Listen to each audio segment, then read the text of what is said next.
Thanks for joining us today from the shores of the Atlantic Ocean in Western Africa, specifically Ghana. We're here to shine a light on some stars, Tomorrow's Stars.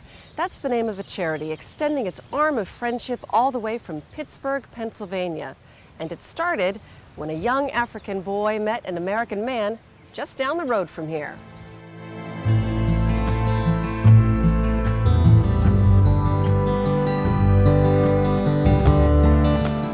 It was 2000, and aluminum company executive George Weir was on a business trip to Ghana. The coastal city of Elmina is at once beautiful and haunting, as it's home of some of the world's most infamous slave castles. Elmina was the primary port for slave ships, and these white walls were the last place many Africans saw before being shipped to the West.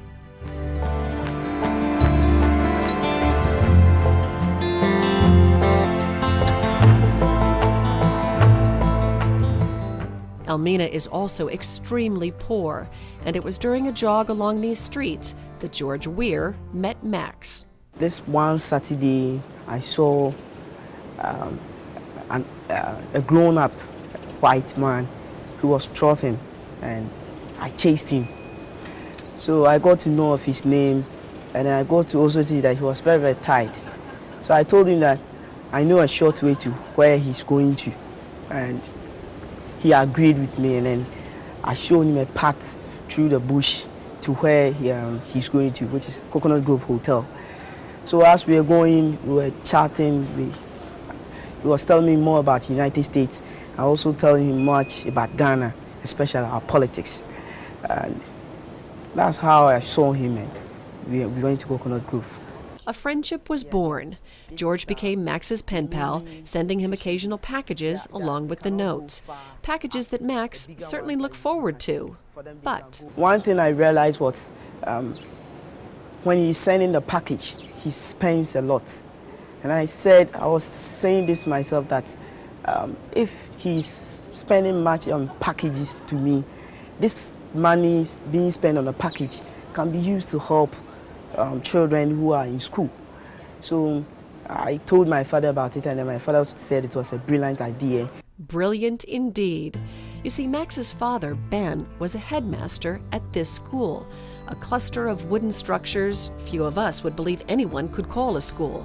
But Ben was a devoted educator, and he had students eager to learn. So the Weirs sent Ben and Max $60 and a disposable camera. Here's what was sent back.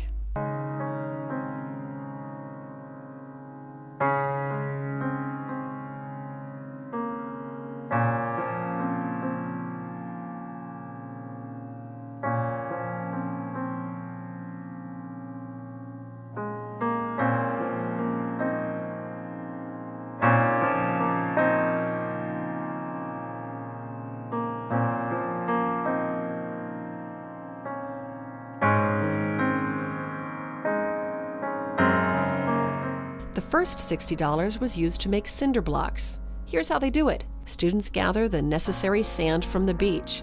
They haul the sand in wagons to the school about a half-mile away. They mix the sand and cement at the school and then create the blocks that will become the walls. When the Weirs' contribution reached $500, this is how far the new school had come. The Weirs decided it was time to return to Ghana, so George and his daughter made the return trip. So my husband and my daughter came to see the school, and they were shocked. They found a building that had 6 blocks of 6 class blocks, which here in Ghana is a normal basic school. A man with a dream and no way to fulfill that dream. And so when they came home, we founded Tomorrow's Stars. Tomorrow's Stars follows the teach a man to fish principle. Handouts never help anybody, not in any country, not in our country, not anywhere. Handouts teach people that if I get really engaging, somebody will give me something. We like to say we make education possible. I feel that if a people are truly to grow, they need to make their own mistakes. They need to do what they think is right, even if we don't think it's right, because that's how they'll learn and grow. Education is very, very important because For me, I see without education you cannot move forward in life. So I see education to be very, very, very important, especially when you are in Ghana here. Because Ghana is not like those maybe developed countries that we know, where maybe without education you can be employed in maybe in an industry or something like that to have yourself a work or something. Ghana is not like that. So I think in education in Ghana is very, very, very important. If you're going to be a fisherman, if you can make good decisions based on an education, you can be a better fisherman. If you're going to farm, if you can understand that if it costs you $20 to produce this basket of oranges, then you can't sell it for 15. And in education, you need an education to do that. Quality education brings a child to a level of standard in his own life that can have a very great impact, good impact on his life. Because with that, you are very equipped, becoming very knowledgeable, and the doing of many things that you cannot be, and attaining a very high standard of education as well. Because without that, you may be going to a school, but yet you cannot continue. Principal Ben Apia has seen his small school grow from this to this. For his son Max, the help from Tomorrow's Stars has been life-changing. I cannot describe it, but it is too much. At first, we used to be in a wooden structure, and actually the wooden structure was even not good. And then the floor was not cemented. It's not cemented, it's just mere ground, which is, and any bacteria or any kind of thing can affect if you are walking barefooted in a classroom.